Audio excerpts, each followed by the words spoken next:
जय श्री कृष्णा दोस्तों। महाभारत युद्ध के बाद जब श्री कृष्णा ऋषि वार्गज उतंग से मिलते तो ऋषि उतंग अपनी तपस्या में लीन थे। तो ऋषि को प्रणाम किया और ऋषि वार्गज उतंग को उठाया। तो ऋषि ने श्री कृष्ण को प्रणाम किया और पूछा, हे प्रभु, जब मैं तपस्या में लीन हुआ तो महाभारत कौरवों और पांडवों का युद्ध होने वाला था। तो आप में वो क्षमता थी, आपने वो युद्ध रोक दिया ना, क्योंकि इस युद्ध से बहुत ही भीषण परिणाम निकलते। तब श्री कृष्ण ने कहा कि हे ऋषिवर, मेरे से जो बनता था मैंने युद्ध रोकने के पूरे प्रयास किए, लेकिन युद्ध हुआ और उस युद्ध में भीषण परिणाम निकले। सारे के सारे योद्धा मारे गए। द्रौपदी और गंधारी के सारे पुत्र पौत्र मारे गए। ये सुन ऋषि क्रोधित हो जाते हैं और श्री कृष्ण से कहते हैं कि आप में क्षमता होने के बावजूद भी ये युद्ध होने दिया, ये आपने अच्छा नहीं किया, इसलिए मैं आपको श्राप देता हूँ। ये देखकर भगवान श्री कृष्ण ऋषि से कहते हैं कि हे ऋषिवर, श्राप देने से पहले मेरी बात सुनिए।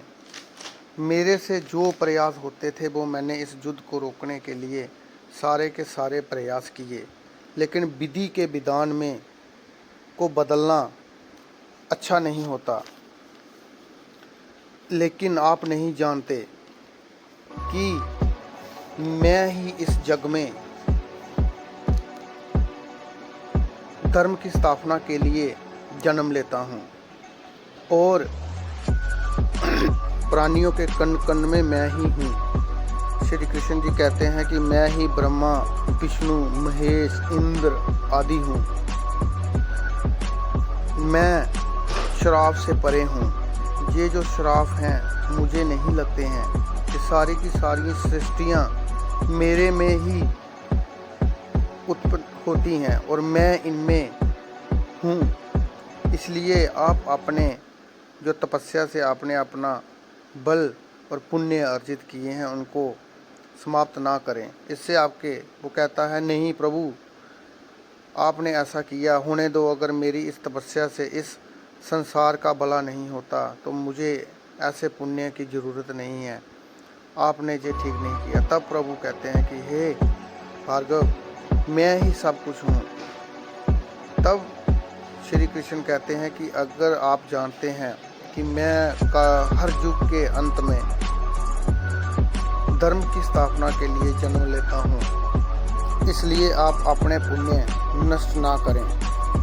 तब वह श्री कृष्ण भगवान से कहता है कि प्रभु, आप मुझे अपने विराट रूप के दर्शन करवाइए जो आपने अर्जुन को दिए थे। तब प्रभु अपने विराट रूप के दर्शन करवाकर उसे मुक्त करते हैं। तब श्री कृष्ण कहते हैं कि भगवान को भी कोई भी अगर कर्म करता है तो उसे भी आप जैसे तपस्वी ऋषि मुनियों के आगे अपने हिसाब देना होता है। इसलिए मैंने ये सब किया और फिर से धर्म की स्थापना की। अगर ऐसा नहीं होता तो धरती पर पाप का बोझ बढ़ जाता और हर एक प्राणी दुराचारी लोगों का गुलाम बन जाता।